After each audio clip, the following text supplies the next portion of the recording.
Ok, então o objetivo de hoje é a gente tentar responder uma pergunta, que é, afinal, o que é conscienciologia? Então, esse termo tem um radical importante, que é a logia, que é justamente estudo e consciência. Essa é a parte mais difícil de responder, que é justamente o que é consciência. Porque consciência é o grande mistério da ciência. Olha que legal. A gente não tem a menor ideia do que é consciência, se outros seres são conscientes, se a matéria em si é consciente, se o universo em si é consciente. Se consciência é o substrato radical com o qual tudo mais no universo é feito. Então, e como que a gente pode investigar a consciência? Já que com um EEG a gente mede as ondas cerebrais, com um aparelho de ressonância contínua você vê o movimento do sangue, o movimento elétrico acontecendo no cérebro ao vivo, mas o cérebro não é consciência.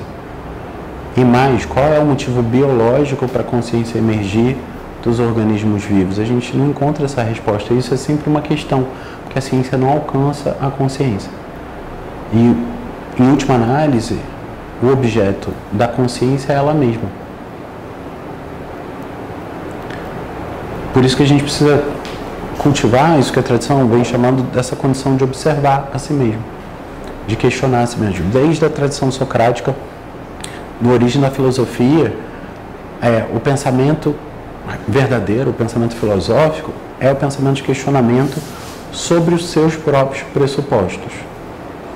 E essa atitude questionadora, lá com Sócrates, que ele chamou de maiêutica, de você ir questionando até a essência das coisas, até o fundamento das coisas, até o fundamento do sentimento, perguntar o que é o amor, o que é a compaixão, o que é a verdade, quem é você.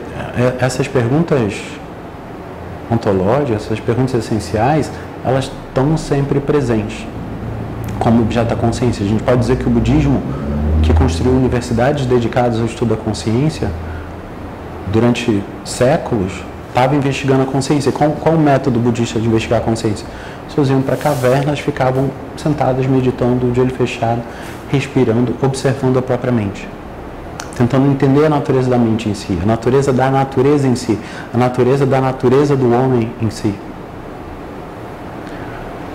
E é muito importante que a gente traga de volta a consciência, porque num mundo tão ligado às coisas exteriores, né, objetos, imagens, filmes, tablets, celulares,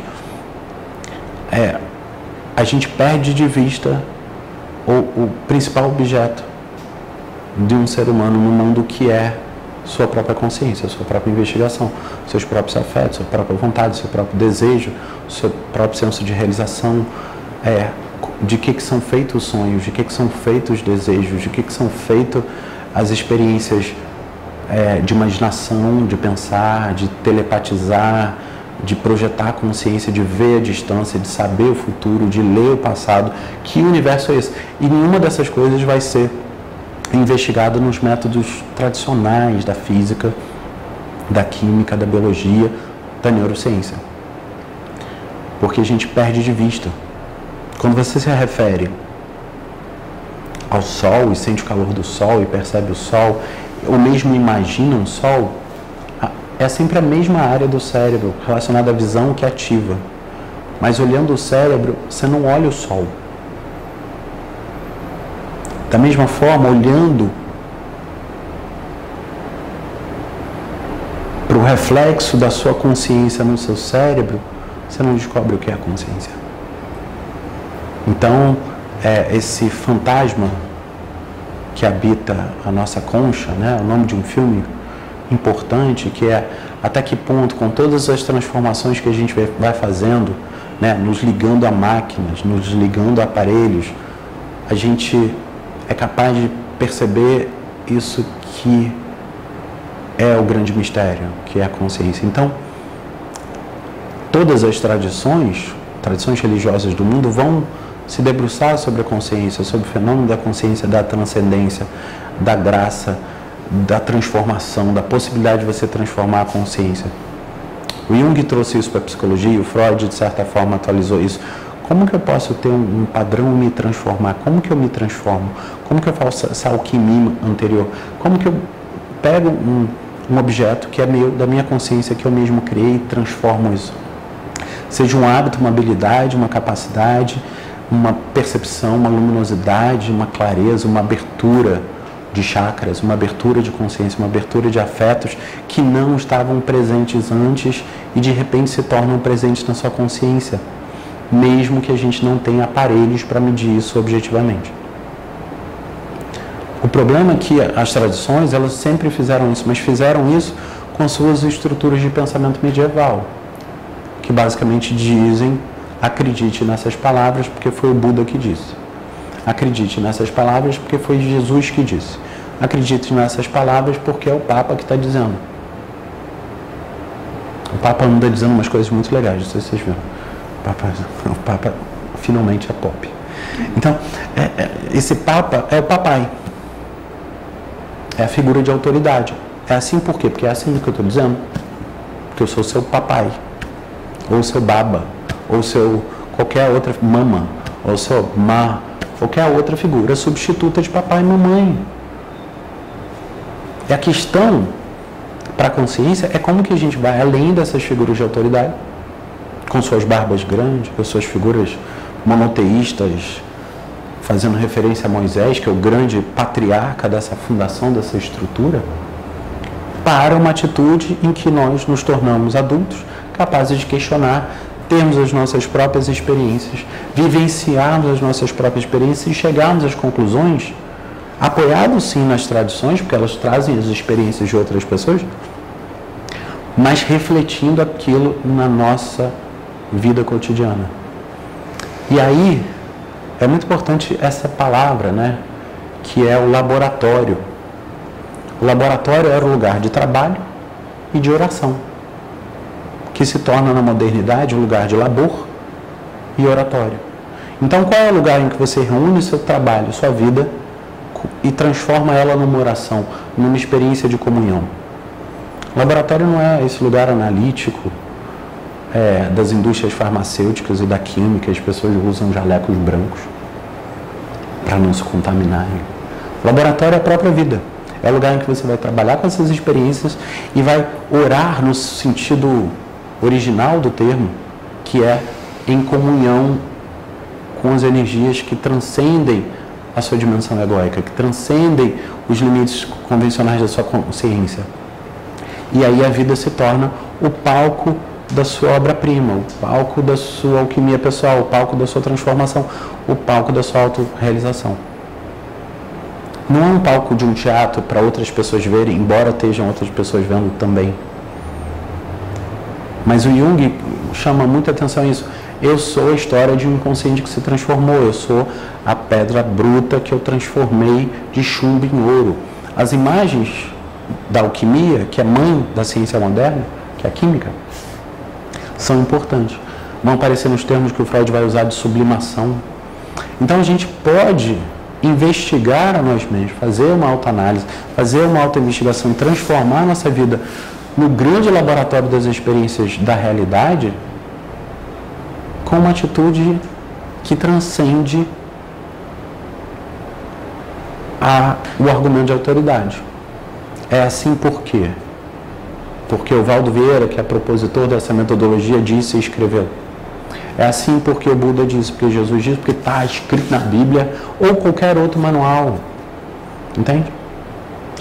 Quando a consciência se torna capaz de refletir sobre si mesmo, que é o que a gente chama de emergência do sapiens, a emergência do racional, a emergência do neocórtex, aí a gente pode, pela primeira vez na história, fazer o trajeto que antes eram de poucas pessoas, esses filósofos iluminados que pensavam com suas próprias cabeças. Olha que incrível.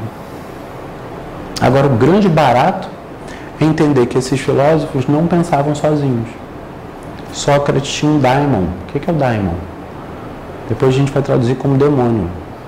O daimon era a consciência que inspirava. Todos os filósofos tinham suas musas inspiradoras, que que não eram as pessoas, né? Lá na Idade Média, aquela moça bonitinha que você vai usar para pintar. Não, a musa era uma deidade, era um ser psíquico que vinha e inspirava as pessoas. Elas sabiam que elas eram atravessamentos de energias transcendentais. E essa talvez seja a lição mais importante da Conscienciologia, que é a dificuldade da gente fazer as coisas sozinho. Não é sozinho porque você está fazendo sozinho, na solidão, sozinho. É sozinho, sem apoio de seres em condições multidimensionais para te guiar, para te orientar, para te dar suporte. Até a cosmoconsciência, até a consciência cósmica, até a visão infinita do universo, que também está disponível se você pedir, se você chamar, se você alcançar.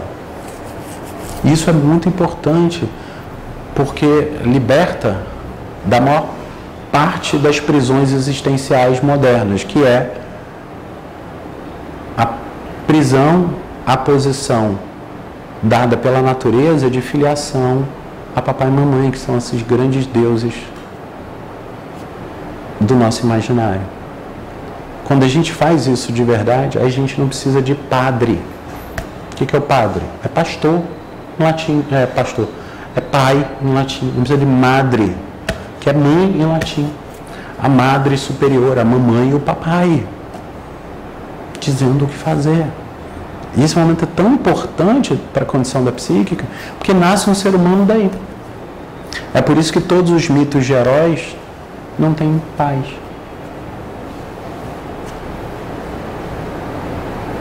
Quem é o pai de Jesus? José? Não, filho de Deus. Concepção imaculada. Quem é o pai de Krishna? O rei lá? Não, Krishna também, concepção imaculada. Pai de Buda? Também não tem pai. Nasceu e parto sem dor. Todos os três, né? Imagina Maria gritando no meio dos bichos todos, dos bezerros gritando tudo ao mesmo tempo, Maria urrando num parto natural. Não pode ter sido assim, meu Deus do céu, tem que ter sido sem dor. Então todos os heróis, todos os mitos heróicos têm a mesma função, porque é um trabalho enorme você fazer aquilo que o Freud chamou depois, matar papai e mamãe. E a gente está falando isso porque a Conscienciologia, como todas as historinhas míticas, sofre com isso. O Valdo, que é um cara barbudo, sabe, igual a Moisés, assim, criou essa ciência. E é muito importante que as pessoas que, como eu, passaram muitos anos fazendo essas práticas, a gente se liberte dessas figuras parentais, barbudas, com caras de papai e vovô, de Moisés, de Deus. O Paulo Coelho, muitos anos atrás, deu uma entrevista zoando o Valdo, falando, porra, Valdo, você não dá, você já está com essa cara de Deus, entende? Que tu tem que ver, é um personagem, parece Papai Noel, assim, né? Ele sempre dizia que as criancinhas gostavam muito, ele ia para o shopping com balinha e distribuía balinha para as crianças, assim, porque tinha cara de Papai Noel. É importante a gente entender que isso é uma estratégia, porque as pessoas se relacionam com isso. Mas tem um momento que a gente precisa transcender essa estratégia e se tornar adulto.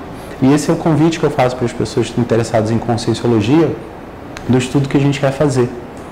A gente vai gravar essas aulas para um curso online e vai gravar essas aulas também disponíveis para você no YouTube gratuitamente, que se você gostou, compartilha, curte o canal, faz essas coisas legais que custam um clique e 1/1000 de segundo do seu tempo, para a gente compartilhar essas ideias todas as semanas no nosso canal do YouTube.